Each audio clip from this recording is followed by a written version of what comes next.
Welcome to the marvelous land of Oz. I'm Mardell, reading The Land of Oz by L. Frank Baum.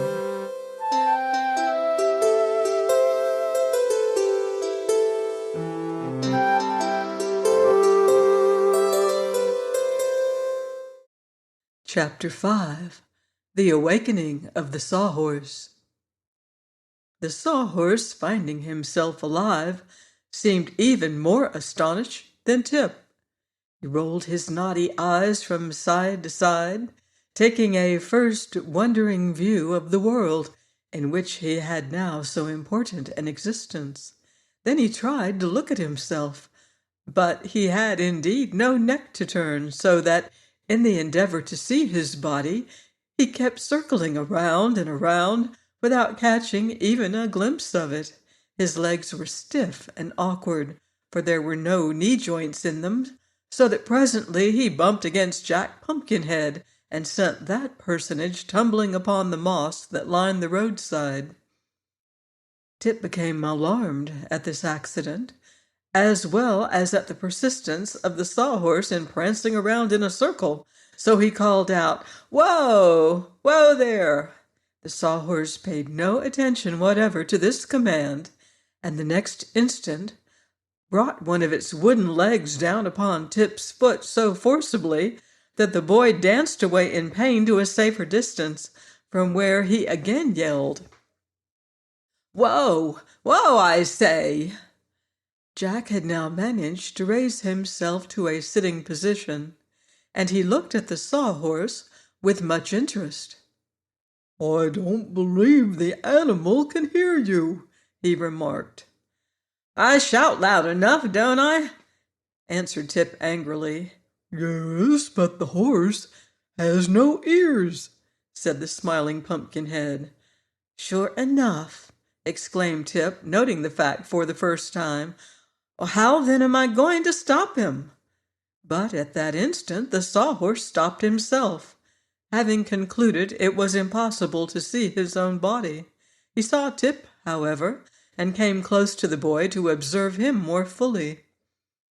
It was really comical to see the creature walk, for it moved the legs on its right side together, and those on its left side together, as a pacing horse does, and that made its body rock sideways like a cradle.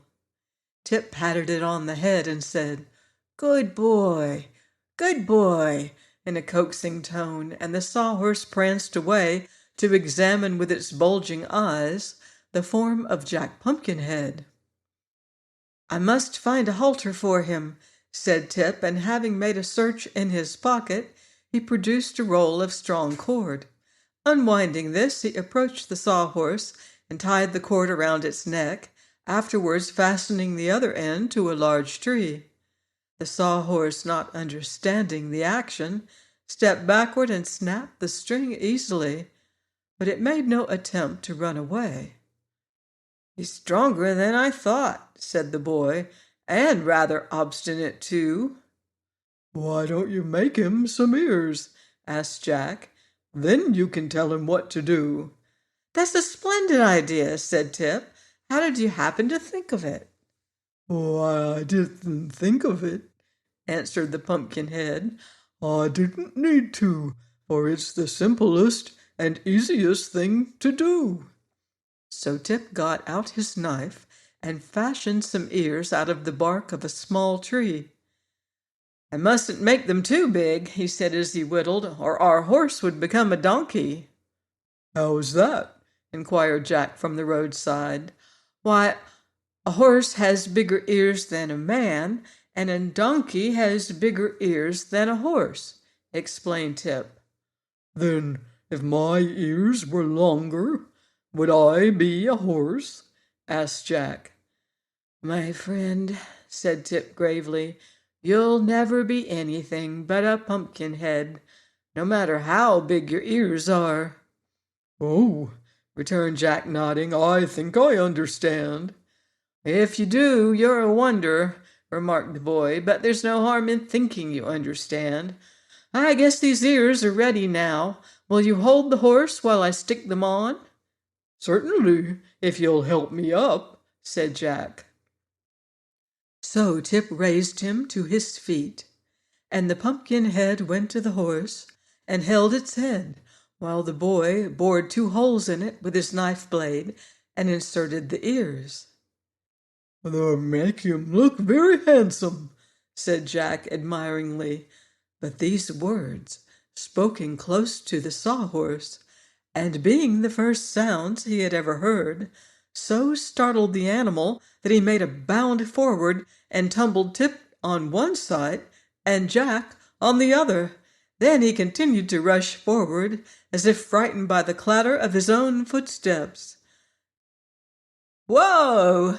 shouted Tip, picking himself up. "Whoa, you idiot! Whoa!"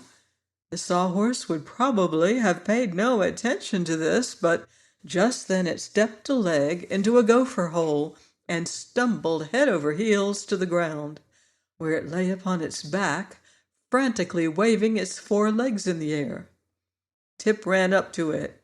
"You're a nice sort of a horse, I must say," he exclaimed. "Why didn't you stop when I yelled whoa?" "Does whoa mean to stop?"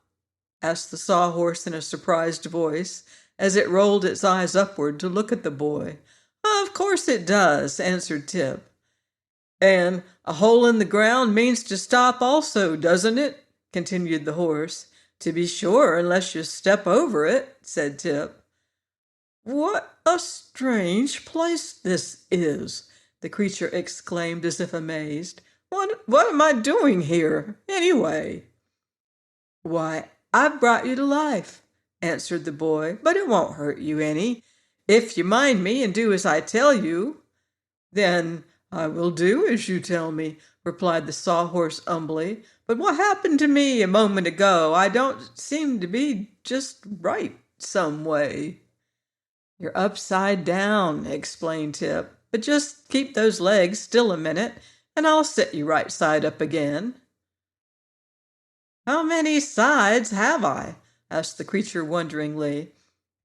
"Several," said Tip briefly, "but do keep those legs still." The sawhorse now became quiet and held its legs rigid, so that Tip, after several efforts, was able to roll him over and set him upright. "I seem all right now," said the queer animal with a sigh. "One of your ears is broken," Tip announced after a careful examination. "I'll have to make a new one." Then he led the sawhorse back to where Jack was vainly struggling to regain his feet, and after assisting the Pumpkinhead to stand upright, Tip whittled out a new ear and fastened it to the horse's head.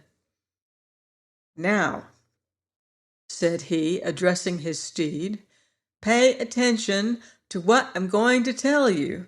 Whoa means to stop, get up means to walk forward, trot means to go as fast as you can. Understand?" "I believe I do," returned the horse. "Very good. We're all going on a journey to the Emerald City to see His Majesty the Scarecrow, and Jack Pumpkinhead is going to ride on your back so he won't wear out his joints." "I don't mind," said the sawhorse. "Anything that suits you suits me." Then Tip assisted Jack to get up upon the horse. "Hold on tight," he cautioned, "or you may fall off and crack your pumpkin head." "Oh, that would be horrible," said Jack with a shudder. "What shall I hold on to?" Why, hold on to his ears," replied Tip after a moment's hesitation. "Don't do that," remonstrated the sawhorse, "for then I can't hear." Well, that seemed reasonable, so Tip tried to think of something else. "I'll fix it," said he at length. He went into the wood and cut a short length of limb from a young stout tree. One end of this he sharpened to a point, and then he dug a hole in the back of the sawhorse just behind its head. Next he brought a piece of rock from the road and hammered the post firmly into the animal's back. Stop! Stop! Shouted the horse. You're jarring me terribly. Does it hurt? Asked the boy. Not exactly hurt, answered the animal, but it makes me quite nervous to be jarred. Well, it's all over now, said Tip encouragingly. Now, Jack, be sure to hold fast to this post, and then you can't fall off and get smashed. So Jack held on tight, and Tip said to the horse, Get up. The obedient creature at once walked forward, rocking from side to side as he raised his feet from the ground. Tip walked beside the sawhorse, quite content with this addition to their party. Presently he began to whistle. What does that sound mean? Asked the horse. Don't pay any attention to it, said Tip. I'm just whistling, and that only means I'm pretty well satisfied. I'd whistle myself, if I could push my lips together, remarked Jack. I fear, dear father, that in some respects I am sadly lacking. After journeying on for some distance, the narrow path they were following turned into a broad roadway paved with yellow brick. By the side of the road, Tip noticed a signpost that read, 9 miles to the Emerald City. But it was now growing dark, so he decided to camp for the night by the roadside and to resume the journey next morning by daybreak. He led the sawhorse to a grassy mound, upon which grew several bushy trees, and carefully assisted the pumpkinhead to alight. I think I'll lay you upon the ground overnight, said the boy. You'll be safer that way. How about me? Asked the sawhorse.